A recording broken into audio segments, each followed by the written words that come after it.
Alright, Sean here, and today I'm going to check out cool things and some gripes of the BMW F48 X1 SUV. Let's go!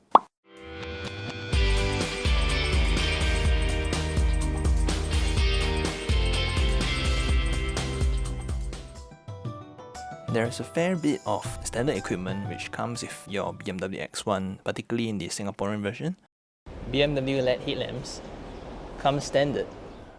You do get automatic tailgates, so you can see the button up there, you press it and it closes.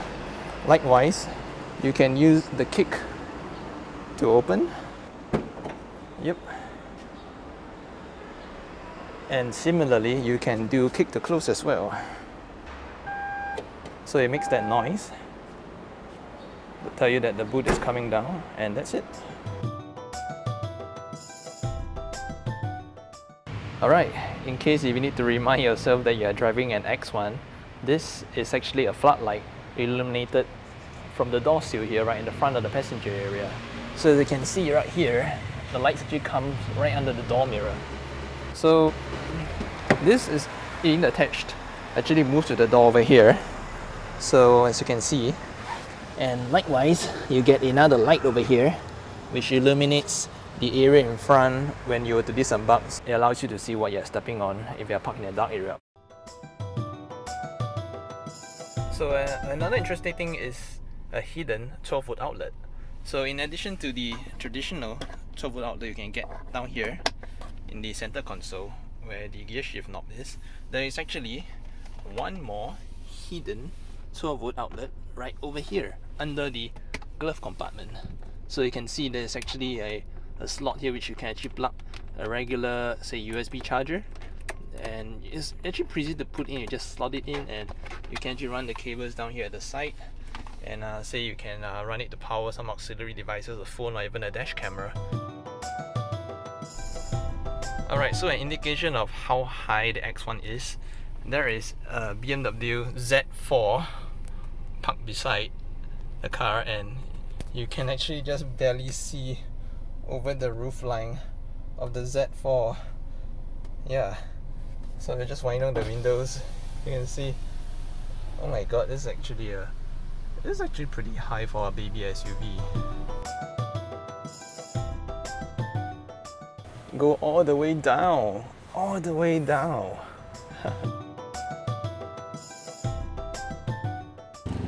You get real exhaust. Yeah, real exhaust here. Kudos BMW.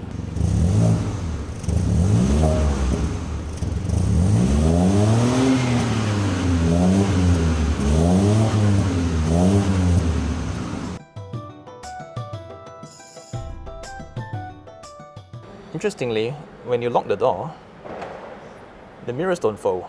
There is no option here to fold the side mirrors in after you're parked. You know, there's usually an option down here where you can scroll to check like fold mirrors after pulling away or after locking. So yeah, you don't get this option here. So in order to do that, say if you unlock again, you have to actually hold the finger on the strip, on the locking strip, and now it folds. Alternatively, you can do it using the key fob. So pressing unlock unfolds the mirrors, but if you were to hold the lock button, it will fold in as well.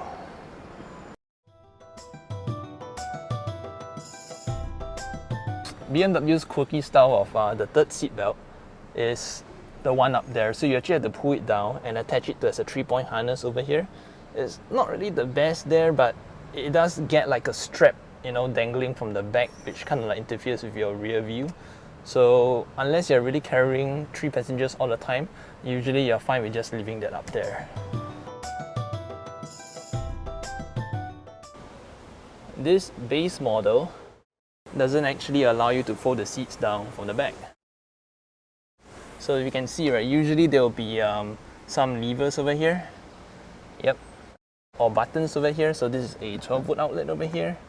So you can use it to vacuum stuff. You get some storage space here. You get also a nice underboot storage down here. Pretty good to keep like hidden stuff. You get a relatively flat load boot area.